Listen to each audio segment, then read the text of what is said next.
খবরদার খবরদার খবরদার। আজ ছিল দ্বিতীয় দফার ভোট। সারা দেশের মোট 88টি লোকসভা কেন্দ্রে ভোট হলো আজ। রাহুল গান্ধী, হেমা মালিনী, পর্দার রামায়ণের রাম, অরুণ গোভিল প্রভৃতি তারকা প্রার্থীর ভাগ্য নির্ধারণ হয়ে গেল আজ। সারা দেশে এই তীব্র তাপপ্রবাহের মধ্যেও অত্যন্ত ঠান্ডা ঠান্ডা কুল পরিস্থিতিতে ভোট হলেও আমাদের রাজ্যে কিন্তু উলটপুরাণ। আজ আমাদের রাজ্যের 3টি লোকসভা কেন্দ্র যথাক্রমে দার্জিলিং, রায়গঞ্জ ও বালুরঘাটে ভোট ছিল। এই 3 কেন্দ্রের মধ্যে দার্জিলিংয়ে টয় ট্রেনের ছবি ছাড়া অন্য কোনো ছবি সংবাদ মাধ্যম দেখাতে পারেনি।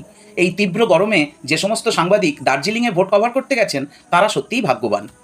দক্ষিণ দিনাজপুরের বালুরঘাটেও আপাত শান্ত বিজেপির রাজ্য সভাপতি ও ওই কেন্দ্রের প্রার্থী সুকান্ত মজুমদারের এক তৃণমূল কর্মীর সাথে তর্কে জড়িয়ে পড়া ছাড়া তেমন বড় কিছু ঘটেনি।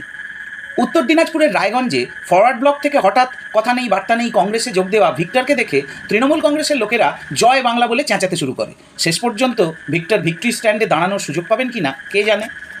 তবে আজ দ্বিতীয় দফার ভোট চলাকালীন অন্যান্য নানা ঘটনাই সংবাদ শিরোনামে রইল। তার মধ্যে প্রথম খবরটি অত্যন্ত মর্মান্তিক। পূর্ব মেদিনীপুরের ময়নায় এক বিজেপি কর্মীর পরিবারের এক সদস্য দীনবন্ধু মিদ্দার ঝুলন্ত দেহ পাওয়া গেল পানবরজের ভেতর থেকে। অভিযোগের তীর তৃণমূলের দিকে। মৃতের পরিবার ঘটনার সিবিআই তদন্ত দাবি করেছে। দ্বিতীয় খবরটি হলো মালদায় প্রধানমন্ত্রীর জনসভা।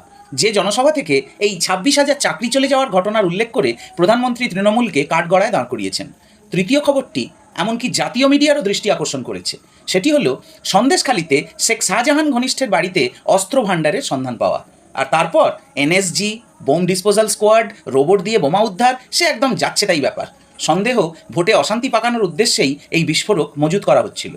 খবরের দরকার নেই, কামনা করি ভবিষ্যতে যেন ভোটের দিন সংবাদ মাধ্যমগুলোকে কবি, সাহিত্যিক, গায়ক, অভিনেতাদের সাক্ষাৎকার আর বিজ্ঞাপন দেখিয়ে সময় কাটাতে হয়। ভয় হয় বিশ্বাসটা আবার শেষে বাইরন হয়ে গিয়ে সাগর দিঘিতে মরণ ঝাঁপ না দেয়।